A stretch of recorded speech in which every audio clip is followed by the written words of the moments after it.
বিয়ে বাড়িতে গিয়ে বিয়ে পড়ানোর আগে প্রথমে বরযাত্রীদের খাওয়ানো হয়। এমনও তো হতে পারে বিয়ে পড়ানোর আগে বিয়েটা ভেঙে গেল, আর সাথে ঝক্কি ঝামেলা একটু খুঁত পেলেই দেখবেন ওই বিয়ের দিনে হয়। তার বড় ভাইজান কি বলছে এই বিষয় নিয়ে শোনেন। বিয়ে বাড়িতে গিয়ে গপা গপ খেলিল, ভাই কিসের খেলিয়ে একটা বিয়ে বাড়ি? বিয়ে হয়েছে এখনো? বিয়ে পড়ানো হয়েছে? খেয়ে ফেললেন কেন? এমন তো হতে পারে খাবার পরে বিয়েটা ভেঙে গেল, কিসের খানা খেলেন?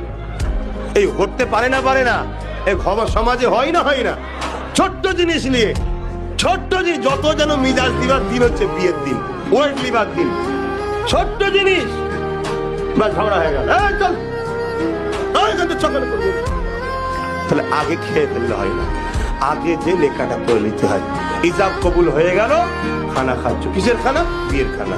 আর তার আগে যেটা খানা খেলে কিসের খানা? বিয়ে তো হয়নি, কবুল বলেছে, কার বাড়িতে খাচ্ছ? এগুলো সিস্টেম আমাদের চেঞ্জ হয়ে যাচ্ছে।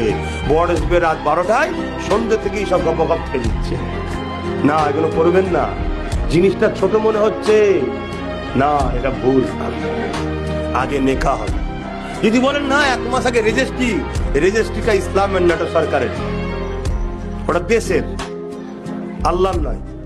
ইসলামেরটা হলো উভয় একে অপরকে কবুল বলতে হবে। অমুকের বেটা অমুক, অমুকের সঙ্গে অমুক, এত টাকা দেন মহরের বিনিময়ে অমুকের কন্যার সঙ্গে অমুক, এই বিয়া হচ্ছে, তুমি কি কবুল? মহিলা বলবে কবুল কবুল 3 বার, ছেলেও বলবে কবুল কবুল 3 বার।